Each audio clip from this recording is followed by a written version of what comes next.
হাবিব দেখিবারে যায় মদিনা চলো জাকের সবাই মিলে মদিনাতে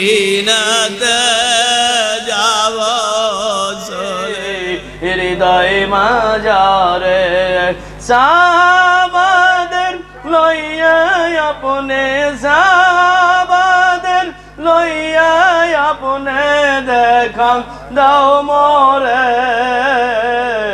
উদয় হও অগদয়াল নবী হৃদয় মাজারে আউলিয়াদের শানে লইয়া আউলিয়াদের সঙ্গে লইয়া দেখা দাও মোরে উদয় হও অগ প্রাণের নবী হৃদয় মাজারে হায়রে উদয়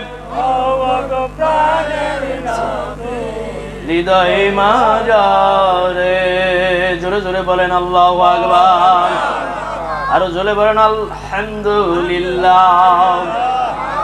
সমস্ত প্রশংসা ওই মহান মাওলান যে দরদের মাওলাম দুনিয়াবি সকল ফিতনা ফাসাদ থেকে সরায়াম আল্লাহ দয়া করে মায়া করে ওলিদের মাহফিলে মিলাদের অনুষ্ঠানে পবিত্র মিলাদ শরীফের অনুষ্ঠানে আল্লাহ দয়া করে মায়া করে পৌঁছায় দিল ওই মহান মাওলার দরবারে আবার মোরা শুকর গুজারি হয় সবাই দিলে মুখে একসাথে পড়েন আলহামদুলিল্লাহ। এই শুকরিয়াটা কবুল হওয়ার জন্য আগে আমরা দরুদ শরীফ আদায় করেছি। দরুদ শরীফ মহব্বত না যদি রাসূলের থাকে আল্লাহর দরবারে কোনো ইবাদত কবুল হবে না। কবুল হওয়ার জন্য শর্ত হলো রাসূলের প্রেম ভালোবাসা মহব্বত। প্রেম ভালোবাসা না থাকলে আল্লাহর দরবারে কবুল হবে না সোনার চাঁদেরা। এই জন্য আমরা মহব্বতের দরুদ শরীফ কিছুক্ষণ তেলাওয়াত করেছি করে শুকরিয়া আদায় করলাম ওই দরদি নবীর উপর নূর আলা নূর নবীর উপর নূরে মুজাসসাম নবীর উপর অপুরান্ত ধারায় রহমতের নূর বর্ষিত হতে থাক। সকলে বলি সাল্লাল্লাহু আলাইহি ওয়াসাল্লাম। পুরো দরুদ শরীফ আবার পড়েন আল্লাহুম্মা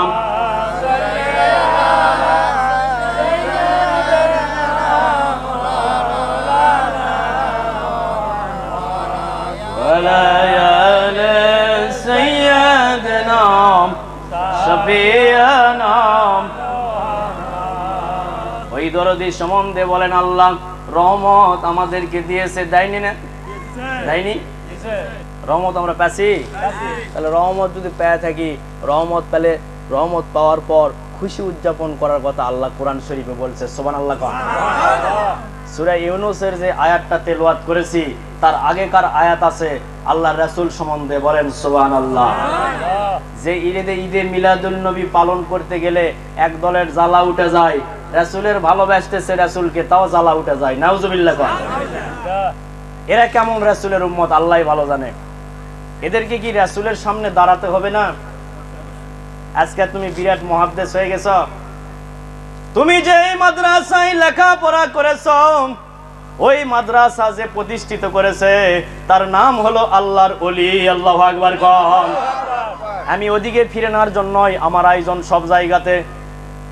যেদিকে ফিরলে দোয়া কবুল হবে যেই দিকে ফিরলে আবার আমরা মানুষের মতো মানুষ হতে পারবো সেই দিকে ফিরতে হবে। আজও দেখেন মাঝে মধ্যেই নেটের মধ্যে দেখা যাচ্ছে লাশ বাইর হচ্ছে কিন্তু পচেনি গলেনি। আল্লাহু আকবার কন। কেন পচলো না? সাহাবীদের লাশ কি পচেছে নাকি? একটা সাহাবীদের লাশ পচেনি। জোরে জোরে বলেন আল্লাহু আকবার। এদের ভিতরে ছিল রাসূলের হুব্বে ইশকে মোহাব্বত সুবহানাল্লাহ কোন। ওই সময় কোনো মাদ্রাসা ছিল না সোনার চাঁদেরা। আমার প্রতিটি কথা শুরু থেকে শেষ পর্যন্ত মহব্বতের দিলের কান দিয়ে শোনেন তাহলে আর কোনো বিরোধিতা আসবে না, তাহলে কোনো গীবত আসবে না, তাহলে পরনিন্দা আসবে না, তাহলে রাগ হবে না আমার উপর। কিসের জন্য? আমি রাসূলের পক্ষে এবং সবাইকে রাসূলের পক্ষেই থাকতে হবে। বলেন আল্লাহু আকবার। আল্লাহ সঠিক বুঝদান করুক। বলেন আমিন আমিন বলেন। সাহাবীদের ভিতরে কি ছিল? রাসূলের হুব্বে ইশকে মোহাব্বত। ওই সময় কি মাদ্রাসা ছিল কেউ বলতে পারবেন? না। একজন দাঁড়ান। না। এটা এই ওয়াজটা কিন্তু খালি এখানেই থাকবে না, সারা বিশ্বের মধ্যে চলে যাবে। বলেন সুবহানাল্লাহ। তাহলে কিন্তু একজন শুনবে না, এটা সবার উদ্দেশ্যেই বলতেছি, রাসূলের সময়ে কি কোনো মাদ্রাসা ছিল? কারা মাদ্রাসা বানালো? জোরে বলেন। না সংকোচ বোধ হচ্ছে বলতে? ওলিরা কে হয়? আল্লাহর বন্ধু, আল্লাহর বন্ধু, আল্লাহর দোস্ত, আল্লাহর মাহবুব, আল্লাহর পেয়ারা বান্দা, আল্লাহর দোস্ত। এরা কি সাধারণ কোনো মানুষ হবে? হ্যাঁ। আর এদের দরবারে যখন যাবেন সাধারণ কোনো মানুষ যাবে? এদেরকে যারা ভালোবাসবে তারাও জান্নাতি, ওরাও জান্নাতি। সুবহানাল্লাহ করবে কে? আল্লাহ নিজেই। জান্নাত দেওয়ার মালিক কে? জোরে বলেন। আল্লাহ দিবে জান্নাত। কোন ওলি দিবে নাকি?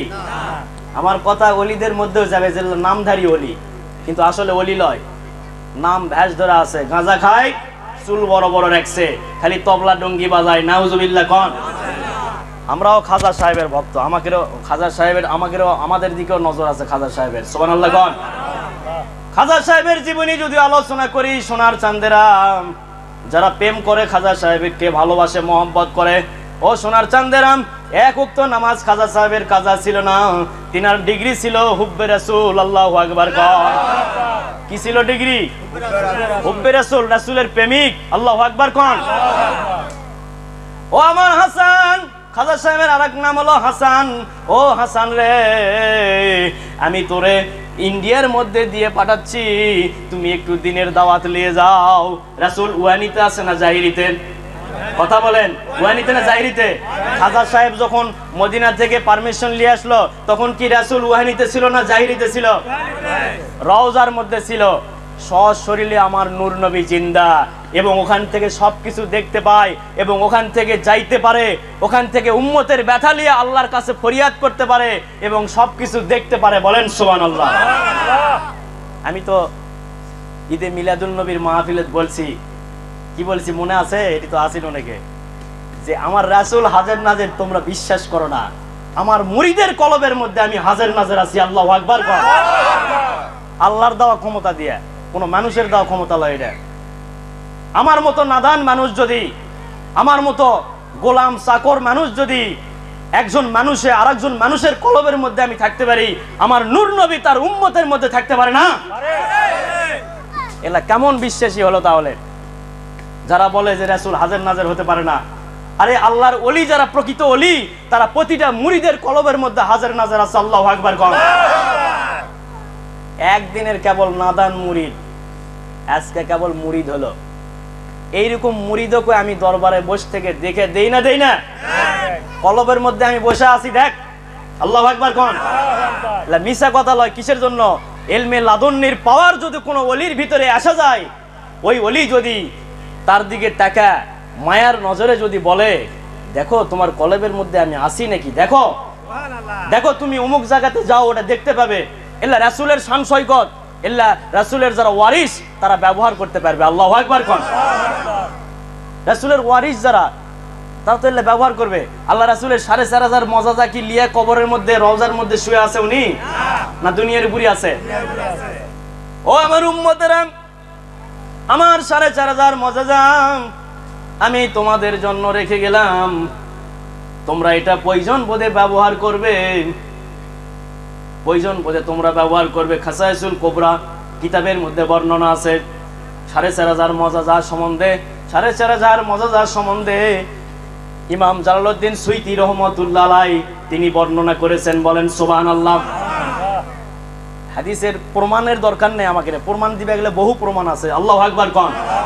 বিনা দলিলে, বিনা ইয়াতে, ডকুমেন্টসে, বিনা কথাতে এক বাক্যে স্বীকার করতে হবে আমার রাসূল নূরের নবী, আমার রাসূল হাজের নাজের নবী, আমার রাসূল এক জায়গায় থেকে সব জায়গায় যাইতে পারে, এক জায়গা থেকে সবকিছু দেখতে পারে, রাসূলের কাছে পৌঁছে দেওয়া হয় দরুদ শরীফ এবং আমল, আবার রাসূলও দেখতে পায়। এগুলো যদি বিশ্বাস করা হয়, এরই নাম হবে ঈমানদার, আর না হলে বেঈমান। নাউজুবিল্লাহ। এখন কে কে বিশ্বাস করেন না রাসূল হাজের নাজের লয়? দেখি একটু হাত তোলেন যে রাসূল হাজের নাজের লয়। এটা যারা বিশ্বাস করেন না তাদেরকে হাত তোলা লাগবে না, যারা বিশ্বাস করেন তারা হাত তুলে আল্লাহকে দেখান যে আমরা বিশ্বাস করি রাসূল হাজের নাজের। তোলেন, হাত তোলেন সবাই। লিল্লাহে তাকবীর, লিল্লাহে তাকবীর, নারে রিসালাত, নারে রিসালাত। কয়জন হাত তোলেনি? যে কয়জন তোলেনি তাহলে সে কয়জন বোঝা যাচ্ছে যে এরা আসলে বিশ্বাস করে না রাসূল হলো হাজের নাজের। আছে তো কেউ হয়তো বা অনেকে দুই একজন হাত তোলেনি, তাহলে তারা হয়তো বিশ্বাস করতেছে না। যদি বিশ্বাসই না করে তাহলে তাই বসে থেকে কি লাভ নাকি রে বা? হ্যাঁ, কারণ আমরা তো বেদাতি, আমরা বেদাতি হয়ে গেছি, যেহেতু রাসূল হাজার নাজের কষি, তাহলে বেদাতি হয়নি। যদি ওলিরা একটু ব্যাখ্যায় বুঝতে হবে, যদি ওলিরা হাজার নাজের থাকতে পারে, দেওবন্দি মাদ্রাসা যিনি প্রতিষ্ঠিত করছে তিনি স্বপ্ন যুগে আল্লাহর রাসূল লাঠি দিয়ে দাগ দিয়ে দিছে, ওনার কিতাবের মধ্যে উনি বর্ণনা করেছেন। সুবহানাল্লাহ কোন কিতাবের মধ্যে উনি বর্ণনা করে গেছেন, রাসূল দাগ দিয়ে দিয়েছে তার লাঠি মোবারক দিয়া, সেই লাঠিও ওখানে ছিল পোঁতা। আল্লাহু আকবার কোন। সেটা কি ওয়াহানিতে না জাহিরিতে? রাসূল তো রওজার মধ্যে আছে, তাহলে ওটি কেমন করে আসলো? তাহলে ওই যে ইমাম যাই ওই মাদ্রাসাটা প্রতিষ্ঠিত করেছে, তাই তাহলে বেদাতি মৌলবি ছিল। এই এখনকার এগুলা নাদান মানুষের জন্য হয়তো বা এগুলা বুঝে এসে যাচ্ছে হয়তো যে ওরাই ভুল করেছে, আমরাই সঠিক করতেছি। এরকম আছে না নাই যে ওরা ভুল করতে পারে? নূরের রাসূল তাও বিশ্বাস করে না। রাসূল মাটির তৈরি না নূরের তৈরি? হ্যাঁ, না মাটির তৈরি? যারা মাটির তৈরি করে তারা মানুষ, মানুষের মতো দেখতে, আসলে মানুষ নয়। কথা কি খারাপ লাগতেছে? হ্যাঁ, হক কথা দুই একটা বলা লাগে বাবা।